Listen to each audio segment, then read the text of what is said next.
day that we have. All right, so we've had a few showers that were in our area earlier. I know when I went on my dinner break, I saw a couple of raindrops, most of that not being picked up on radar. We will have more consistent rain on the way for areas east of I-75 mainly, and really holding off until the second half of your Easter. Morning looking great for any sunrise service. Sun comes up around 7:14 a.m. We have temperatures at that time in the upper 60s. Now, if you are by the beaches, you may have a little bit of a chill out there, but overall, it's going to be pretty humid, honestly, and a little bit mild, too. The only reason you would have chill close to the beach would be the water, the influence of that water. But you get the picture. Nice sunrise service. We're going to talk about the rest of your Easter as well as a weather impact alert that we have scheduled for early next week because we're expecting kids, but we still get to have a little fun.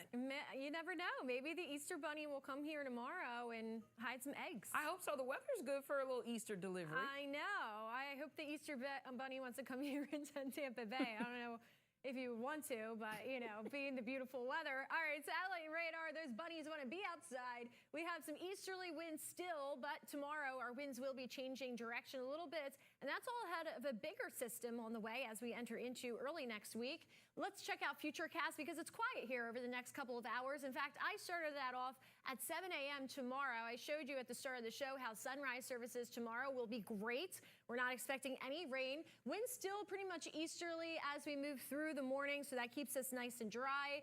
But as we go into the afternoon, this is at 3 p.m., that's when we will start to see some of those showers bubble up. So if you have any late day lunch plans or early dinner plans, be aware that those showers will spring up around 3 o'clock or so. Rain becomes heavier as we move into about 6, 7 p.m., especially for those areas east of I-75. Those interior locations will have some downpours and a storm not out of the question. The coastal areas will be on the drier side. And then after that, once we move into the rest of the evening, 7 p.m. and beyond, things do start to quiet down. However, some areas may see that rain linger a little bit longer. Highlands County, a good example of that, as well as southeastern Polk County. Looking into tonight, temperatures are mild. We're sitting in the upper 60s, above average once again. It's a beautiful night overall, a little bit sticky out there for your Easter Sunday. Again, we start off the morning pretty dry here. We go into the afternoon, lunchtime, still on the drier side by the high noon hour. But as we enter about 3 p.m. or so, that's when those isolated showers will begin bubbling up. By 6, 7 o'clock, it looks like a steadier rain for areas east of I-75, areas west of I-75, our coastal Gulf Coast areas. They will be on the drier side, just the way that things are coming to fruition here.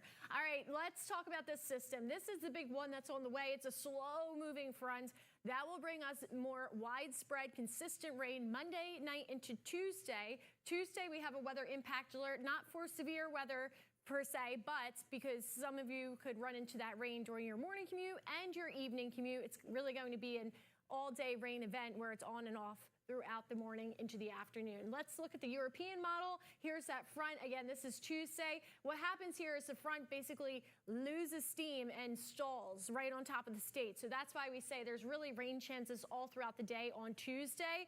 Wednesday, some of that rain will push down to the south there. Looking at the forecast rainfall over the next several days, most of it's going to be on the East Coast, but we will have some of those showers splash our way, really getting a good pour, it looks like, across our interior locations. 1 to 2 inches a possibility. That doesn't exclude these areas up here. It's just that we will have a better chance once that front stalls out to see more of that consistent rain south of I-4.